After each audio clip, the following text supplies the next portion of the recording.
senators who are now coming out and joining Liz Cheney and Adam Kinzinger in saying, yeah, Donald Trump lost the election.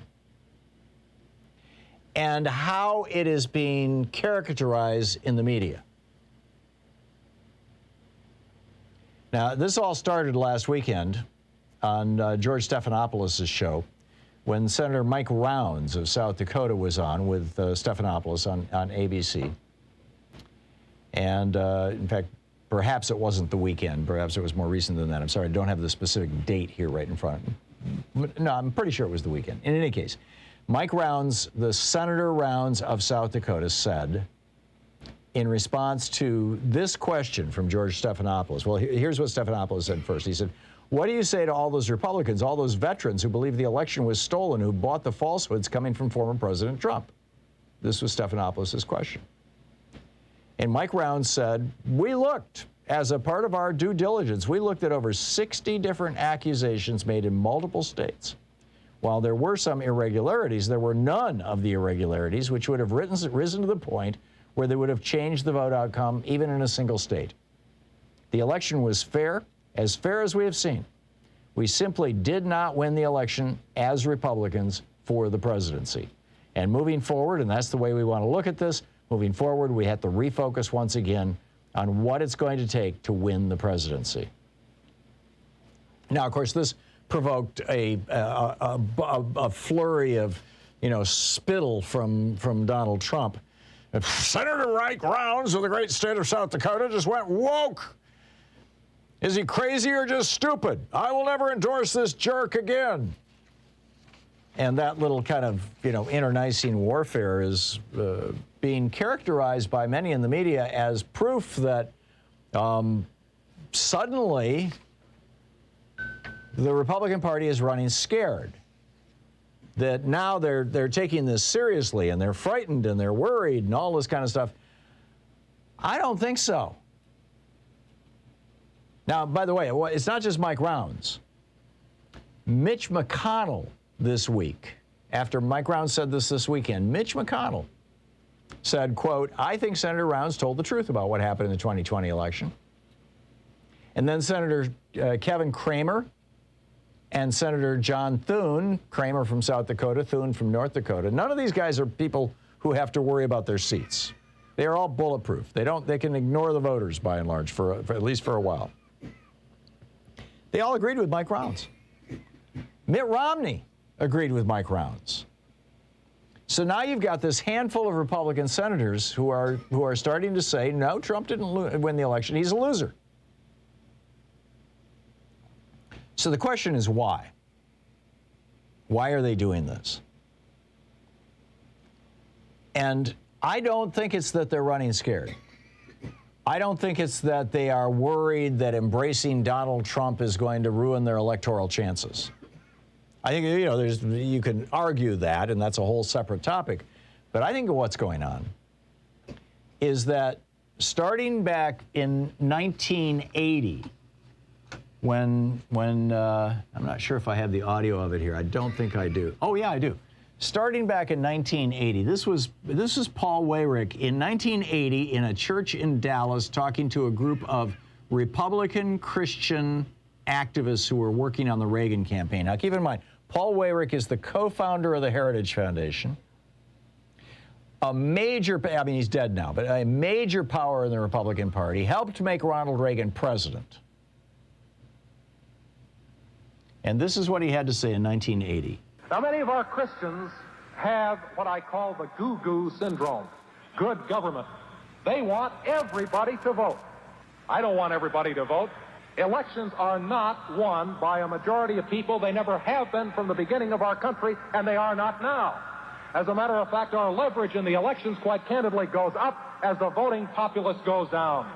So voter suppression has been part of the Republican strategy for a long, long time. William Rehnquist, the former chief judge of the U.S. Supreme Court, the guy who made George W. Bush president in 2000. It was his vote that made Bush president. In the 1960s, in the 1964 election, was running this thing called Operation Eagle Eye in Arizona, which is where Rehnquist was from. He was a big bear of a guy. He's over 6 feet tall. He would stand outside polling places where mostly Hispanic or Native American people would vote and loudly challenge their right to vote, scare the hell out of them, and proclaim how many years they could spend in jail if they weren't citizens and if they were voting illegally and if they made any mistakes at all. This is intimidating voters, preventing voters from voting, suppressing the Democratic vote. This has been a strategy of the Republican Party forever. Well, at least since the 60s. And in a big way since that 1980 election with Ronald Reagan. Which brings us to now. Donald Trump claiming that he actually won the election. Every Republican knows that that's a lie. Every Republican knows that. I thought about saying, well, maybe Marjorie Taylor Greene. No, even Marjorie Taylor Greene knows it's a lie. They all know it's a lie. So why did they embrace it up until just very recently? Because it was part of this lie that they were using with Operation Eagle Eye in 1964, that Paul Weyrich was promoting in 1980, that they have used since the Motor Voter Act in 1993, as I recall, to argue that if we don't put into place really strict restrictions, if we don't make it hard to vote in the United States. Now, no other country in the world does this. Right? In most developed countries in the world, you get a ballot mailed right to your home. If you are registered to vote on your 18th birthday automatically in most fully developed democracies. It's not, people don't stand in line for hours to vote anywhere else in the world, just in America. And it is just because this has been the Republican Party's strategy to try to keep young people from voting because they tend to vote Democratic, to try to keep minorities from voting because they tend to vote, racial minorities and gender minorities because they tend to vote Democratic, and to try to keep people over 65 from voting because they tend to vote Democratic because they want their Social Security and Medicare. So what, in my opinion, has happened here, just nakedly right in front of us, is that when Trump started screaming that the 2020 election was stolen, the reason that elected Republicans all across the country, every state, federally, all of them, the reason it took this long for Mike Rounds and John Thune and Kevin Cramer and Mitt Romney and Mitch McConnell to tell the truth was because they needed that 12 months of Donald Trump promoting that lie so that in individual states, and Joe Biden talked about this yesterday, over 400 pieces of legislation that have now been made into law in about 20 states that make it harder to vote. So that Paul Weyrich's vision, I don't want everybody to vote. Quite candidly, our leverage in the election goes up as the voting populace goes down, so that could be accomplished.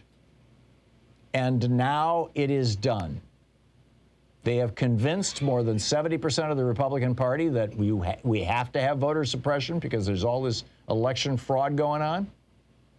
They've even convinced 25% of the Democratic Party that there's some kind of hanky-panky going on. And 30-40% of independents. Mission accomplished. They've got their voter suppression laws in place.